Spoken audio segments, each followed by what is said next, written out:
Good morning again, everyone.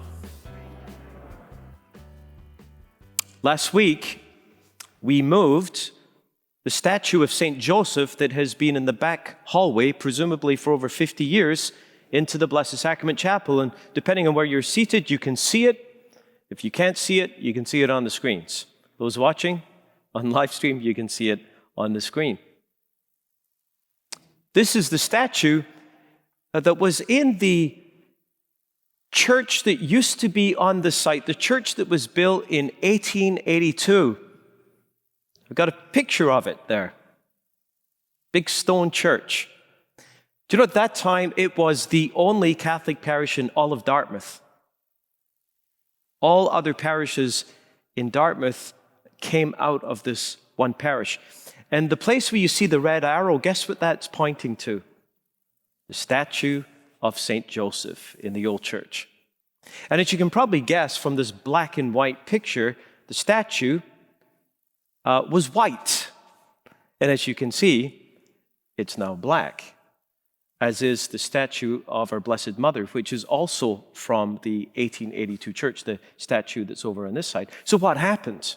Well, many of you know that on December 28th, 1966, this beautiful stone church that was a well-familiar sight to everyone who lived in Dartmouth burned to the ground. It's rumored that the manger scene was what caused the fire somehow, but the church burned down on that cold December night. A few weeks ago, I was speaking with a parishioner after Mass who told me, Father James, I was 6 years old when that happened.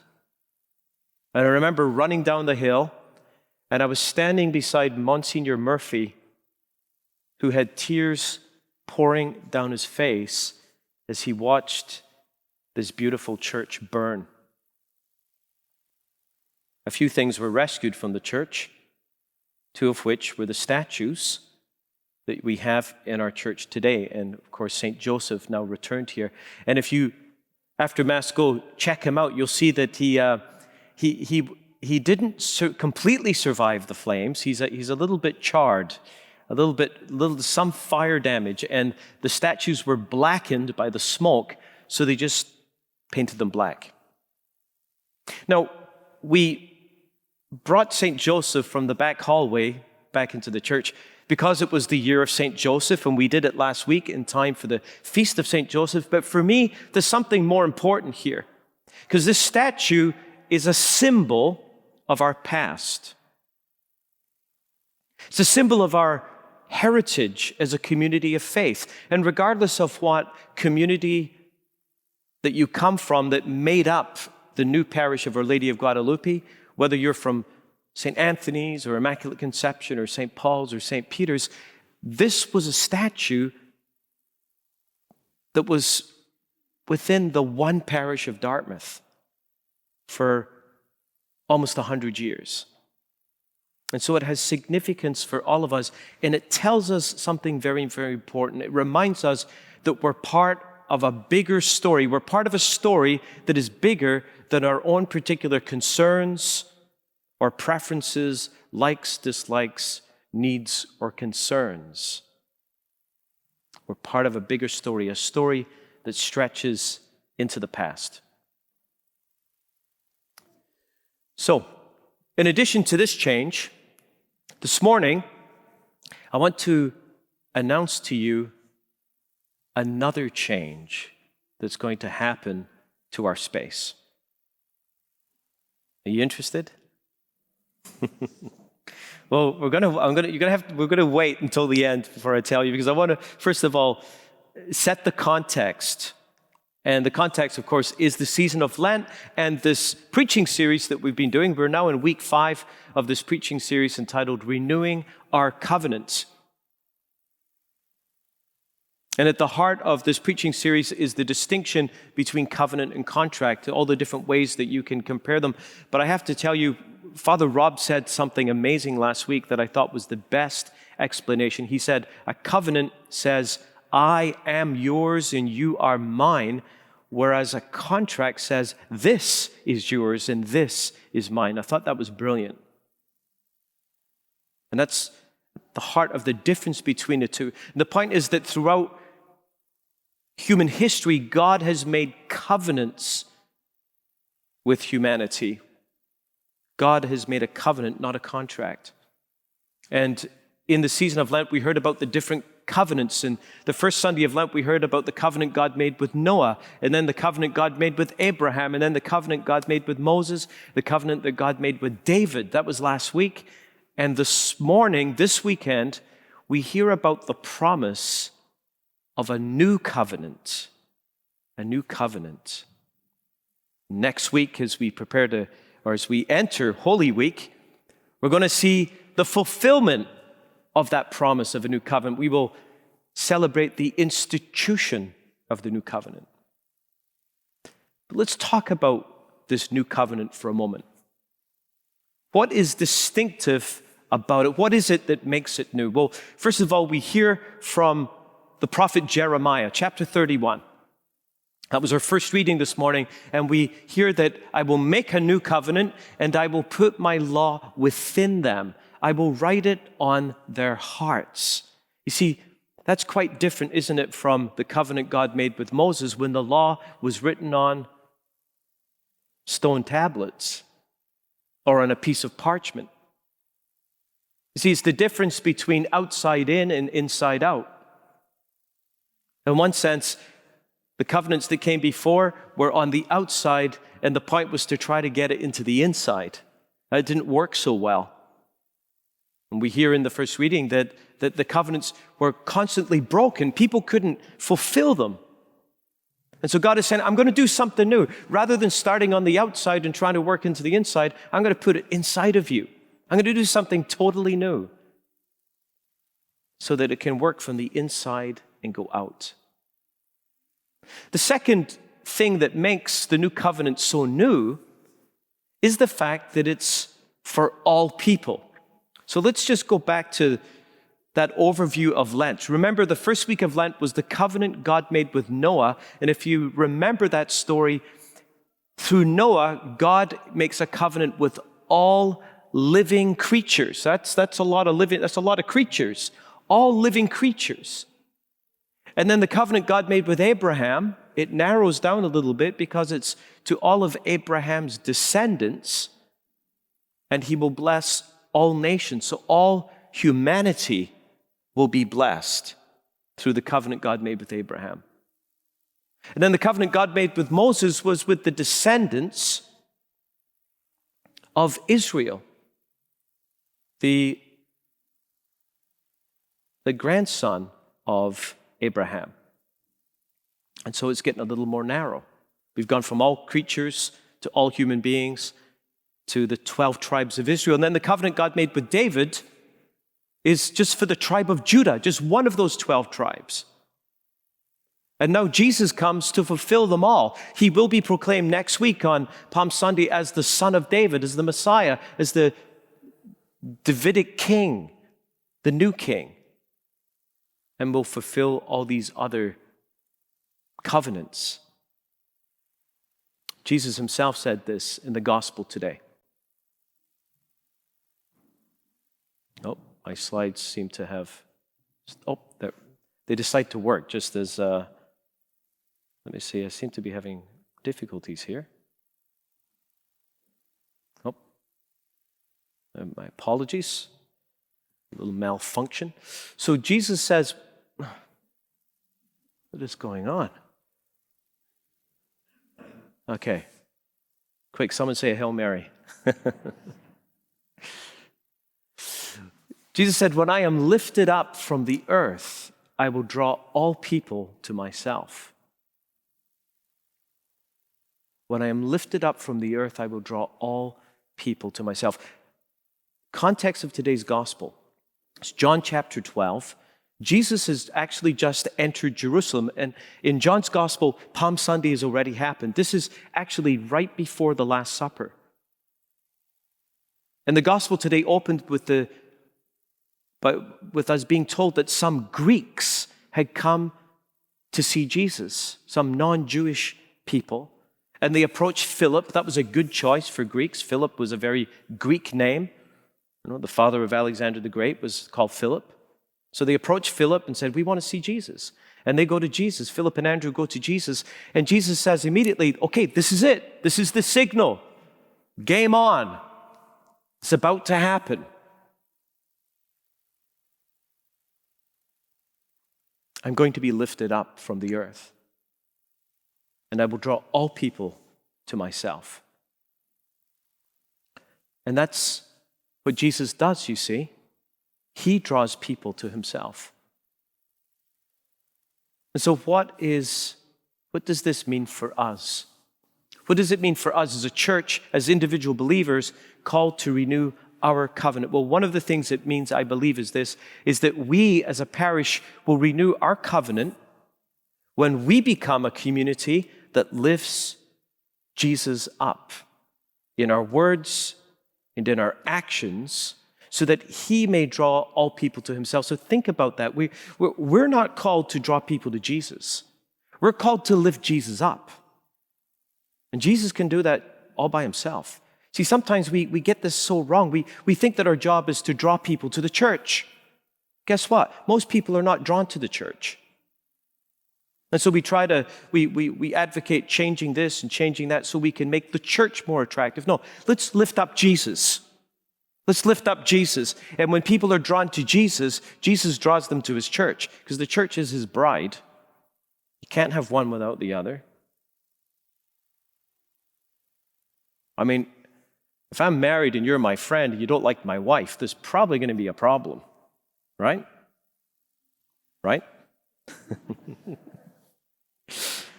So we're called to be a church that lifts Jesus up. So how do we do this? Again, my slides are not working. I don't know why this is happening. Sorry about this. Oh, okay. So, how do we do this? Well, Jesus tells us in the gospel today, he says this: unless a grain of wheat falls into the earth and dies, it remains just a single grain. But if it dies, it bears much fruit. Think about that. Unless a grain of wheat falls into the earth and dies, it remains just a single grain. But if it dies, it bears much fruit. Jesus is telling us, this is the heart of the gospel message for us, that the pathway to life, to the fullness of life for us as individuals and as a community, is to embrace dying, is death and resurrection. What is it then that we as a community need to die to? Because in every experience of death, as painful as it is, there is always new life. I think of December 28th, 1966, the night that this church burned down and the tears flowed down the face of Monsignor Murphy. Who would have known that a short time later that catastrophe would lead to the laying of a foundation of a new building? That's what this picture is. Yeah, it's this building that we're in right now that's being built. Jesus says, unless a grain of wheat falls to the earth and dies, it bears no fruit. So the question for us, I believe, is what needs to die? What needs to come to life? I know that this past year has been very difficult for us with all of the changes, never mind the pandemic, especially those of you who have come from the other communities. And we've been, in a sense, forced into one building for Sunday Mass. There's been a lot of loss. There's been a lot of dying, a lot of letting go of things that are familiar. And even for the St. Peter's parishioners, since the new guy showed up, there's been a little bit of letting go too, because of changes that haven't been easy. What is it that needs to die? What is it that needs to come to life? The artist Scott Erickson said this: if you love the form, you have everything to lose. If you love what gives it its form, you're free to receive whatever it's turning into. Are we free to receive what it's turning into? Are we free to become more and more a church of the new covenant, a church that lifts Jesus up so that he can draw all people to himself. Again, how do we do this in a more precise way? Well, in terms of lifting Jesus up, we've spoken in the past about our plan to use an evangelistic tool called Alpha. And we're calling it an Alpha Taster because we're going to invite parishioners to experience the format before we formally do Alpha, hopefully in September, late September. And many of you have been asking, well, when is this actually going to start? Well, it's going to start on Monday, April the 12th. And we're going to have more information coming this week about that. But our hope is that we'll come and we'll learn. We can use this tool to grow spiritually, to come together and deepen our relationships with one another, become a more caring community, and to learn how to be a church that lifts Jesus up. The second thing we can do comes from Archbishop Dunn's 4 pastoral priorities that he gave to our diocesan church a few months ago, and I just want to revisit them. The first thing he asked parishes to do in the coming months is to identify a tool for evangelization, and we're going to use Alpha. We're doing that. The second thing was to focus on homelessness and the poor, and if you watched the coffee video last week, we're doing that too. That's in motion. There are very exciting things happening on that front. But I want to focus on the third one, which is about parish unity and identity. So here's the thing. No matter if we do the right thing and identify the best tool, if we as a parish are not united around the task of being a community that lifts Jesus up, it will not be as effective as it could be. And the ground of unity is our identity. You see, if we have disparate identities, if we're clinging to old identities, we're never going to embrace a new identity. And if we don't embrace a new identity, we won't be able to fulfill God's mission the way that he's calling us to.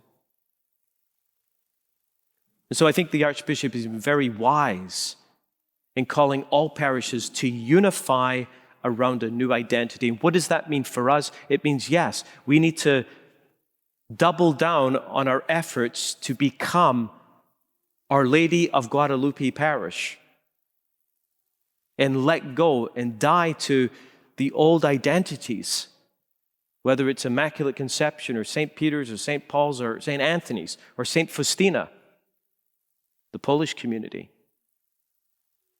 We've got to let go of these identities. And that brings me to the change that I mentioned. Did you remember there was a change? Oh, I was hoping you'd be so caught up in my homily you completely forget. Well, next week, as you know, is Holy Week. It's the greatest week of the year. And the high point of Holy Week is the Easter Triduum, Holy Thursday, Good Friday, and the Easter Vigil. And it's our hope to have this change ready to go between Palm Sunday and Holy Thursday, so in time for the celebration of Holy Thursday night. And what is that change? Basically, in order to help us unify around our new identity as Our Lady of Guadalupe, we have framed the image of Our Lady of Guadalupe that used to hang right there. You've noticed the last few weeks it's been empty. We're getting it framed, and we're getting a beautiful set of curtains made to put here. And the image of Our Lady of Guadalupe is going to go into the center as a sign to us and a reminder to us of our new identity. Because the truth is that symbols, such as the statue of St. Joseph, they don't just speak to us about the story of the past. They must call us to be co-creators of the story of the future. Our Lady of Guadalupe is our parish patroness. She is the patroness of the new evangelization. And just as 500 years ago in Mexico, this miracle led to millions of people coming to faith in Christ, so too today, she desires to see her Son lifted up so that he can draw all people to himself.